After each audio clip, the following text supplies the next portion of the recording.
Queridos amigos, sejam bem-vindos a mais um vídeo no canal Poptopia. Eu sou o Daniel e no vídeo de hoje vamos comentar X-Men, o Cisma, uma edição recentemente publicada aqui no selo Marvel Essenciais, que permitiu que eu fizesse a releitura dessa pequena saga dentro do cânone mutante, né? Eu digo de pequena saga porque ela é uma espécie de interlúdio, né? É um momento de definição e que ressignificou algumas coisas dentro da franquia X, estabelecendo inclusive uma racha entre a base mutante, né? Uma cisão, definitivamente. Cada personagem precisou escolher de que lado ficar após esse evento. Um evento que colocou a ideologia do Wolverine e a ideologia do Ciclope frente a frente diante de uma decisão que eles precisavam tomar. Essa não é a primeira vez e nem a última vez que esse material está sendo publicado ou republicado por aqui. Eu fui, por exemplo, buscar as edições mensais que saíram essas histórias lá em 2012, né? Eu tenho aqui as edições mensais da minha revista, da minha coleção de X-Men da Panini. E essa série começou a ser publicada em X-Men número 130, de outubro de 2012, passou pela 131, 132 e tem até um pedacinho na 133. Mas vamos lá. Hoje, essa edição que eu quero comentar para vocês é uma edição em capa dura, com 184 páginas e reúne X-Men Cisma do número 1 ao número 5 e X-Men Renegênesis, que é um especial ali que abre a nova fase. Isso tudo foi publicado anteriormente nessas mensais, e o diferencial é que na mensal saía também em mix, né? E o papel era o papel ainda jornal, então a gente tinha aí essa diferença na estrutura. Na época a gente pagava coisa de R$ 6,90 na revistinha mensal dos X-Men. Essa edição é uma edição nesse selo Marvel Essenciais, e eu já comentei alguns Marvel Essenciais aqui. Eu julgo que é uma edição não só para novos colecionadores, mas também para antigos colecionadores que porventura não tenham mais esse material nas revistas mensais. E aqui a gente tem um diferencial nesse selo, que é enxugar a história para aquilo que é o foco da saga, né? Então a gente não tem todos aqueles spin-offs, todos aqueles prelúdios. A publicação desses Marvel Essenciais, eles focam essencialmente naquilo que é importante para o leitor entender os meandros. E para ajudar aqueles que têm uma necessidade de todo o panorama geral, eles colocam este adendo aqui no final da coleção, da edição, que é a cronologia dos fatos, né? O que levou até os eventos da Cisma. Os eventos da Cisma ficaram estabelecidos como principalmente uma grande luta entre o Wolverine e o Ciclope, mas até essa luta se estabelecer, a gente vê alguns movimentos sendo feitos, né? Então a gente tem aqui um quadrinho inicialmente escrito pelo senhor Jason Aaron, com arte do Frank D'Armata, é isso aí, Frank D'Armata, e depois a gente tem Carlos Pacheco, Frank Show, Daniel Acunha, Alan Davis, todos eles envolvidos em uma minissérie em 5 partes.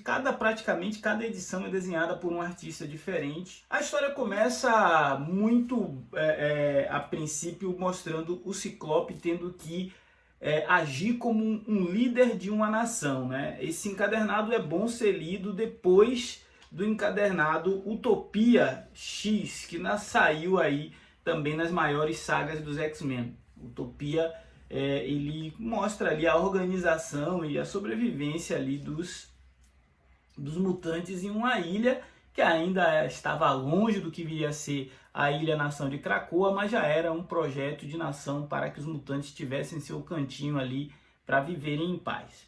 E eles foram convidados, né, como representantes de Utopia, a irem nas Nações Unidas, fazer um discurso e apresentar quais eram as propostas do seu país para a convivência e a comunidade internacional. Acontece que essa visita do Ciclope, acompanhado apenas do Wolverine às Nações Unidas, dá muito errado, uma vez que durante o discurso do Ciclope, o recém-libertado Quentin Quire, né, o Kid Ômega, aparece e ataca os líderes mundiais, né?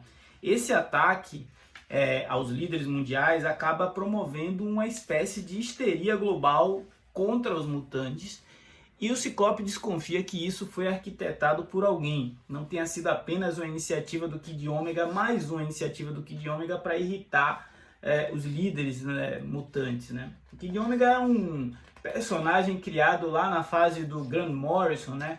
O Quentin Quire teve à frente, inclusive, daquele arco Rebelião no Instituto Xavier. Interessados, e aí entra uns personagens que o Jason Aaron criou, que, ao meu ver, são tão chatos ou até mais chatos que o próprio Kid Ômega, que eram o Cade Kilgore, um moleque de 12 anos, que é uma espécie de gênio infantil e que resolveu, além de dominar as empresas do seu pai, que era um industrial armamentista, ele resolveu também recriar o Clube do Inferno, só que agora liderados por um bando de crianças que, além de serem bastante precoces, estão determinadas a destruir os mutantes usando artefatos tecnológicos, alienígenas e tudo mais.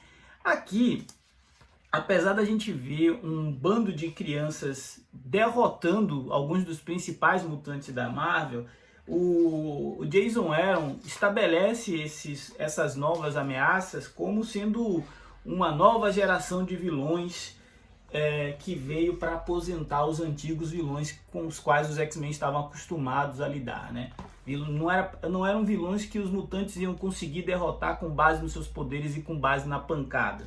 Eram vilões mais astutos, vilões imprevisíveis, vilões que estavam dispostos a utilizar tecnologias até então não utilizadas contra os mutantes, mesmo que a fogueira tenha sido acendida com base na utilização dos antigos vilões mutantes, os Sentinelas, né? Enquanto o mundo recorria a utilizar os Sentinelas para limitar a ameaça mutante vista na Conferência da ONU, o pequeno Clube do Inferno desenvolveu algo novo e, ao mesmo tempo, algo que a gente já viu em outras vezes, como, por exemplo, os Sentinelas Selvagens lá de Extinção, também do Grant Morrison.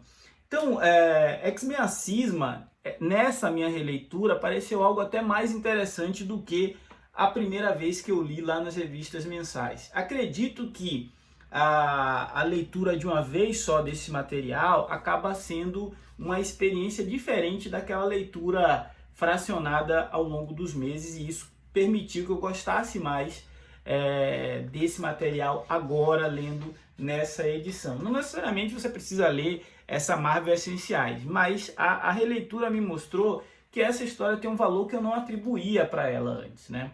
Apesar da forçação do Wolverine se tornar de repente um defensor da ingenuidade das crianças e ver na atitude do Ciclope em usar os seus alunos como soldados algo desprezível, a gente percebe que é uma construção que faz sentido, uma vez que o Logan sempre teve uma certa proximidade com aqueles alunos mais novos da Mansão Xavier, né?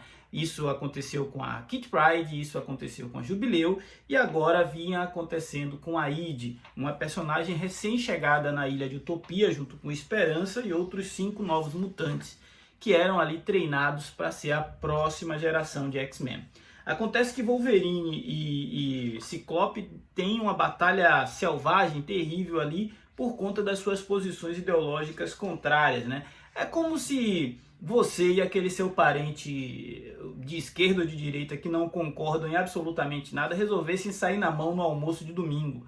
Só que aqui a Ilha de Utopia estava sendo atacada e, em vez deles tentar usarem esse ódio, essa fúria contra o sentinela que estava chegando na ilha, eles usaram um contra o outro, e isso gerou repercussões que terminam aí justificando o termo cisma no título dessa minissérie.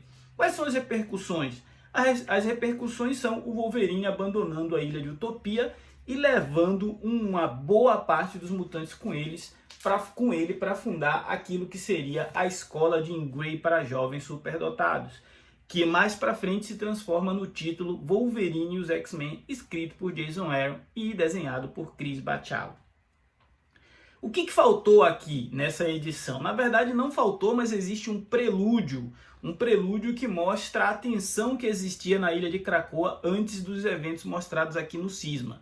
É toda uma edição mostrando o Wolverine e Ciclope pensando em suas perspectivas para alguma ameaça que estava no ar, mas ninguém sabia o que era, ninguém tinha ideia do que estava por vir. E essa ameaça vai aparecer já no número 1 da Cisma. Então, assim, é um prelúdio que não é assim tão absurdamente necessário. E por fim, o especial A Cisma é um especial que mostra cada um dos mutantes escolhendo seu lado. O Wolverine faz o seu passeio pela ilha e vai arregimentando alguns colaboradores, enquanto o Ciclope garante que outros vão ficar com ele e fazer com que a Ilha de Utopia e o time de extinção que a gente veria em uma outra série permanecessem como a principal equipe de heróis mutantes, né? É um quadrinho interessante. Para quem é fã da franquia X, para quem gosta de uma boa história de X-Men, eu acho que vale a releitura. Se você gosta de ter a edição mais completa possível, a Panini está lançando uma nova versão dessa mesma história nas maiores sagas dos X-Men. Eu particularmente me contento com esse X-Men Essenciais aqui, que já é um upgrade para lá de bem-vindo a essas ediçõezinhas mensais que eu tinha e vou continuar tendo e mantendo na coleção, porque tem edições que não foram republicadas e eu gosto de manter por perto. Esse foi o Poptopia de agora. Se não for inscrito, se inscreva. Afinal, falar de gibi é sempre muito bom. Forte abraço, até a próxima.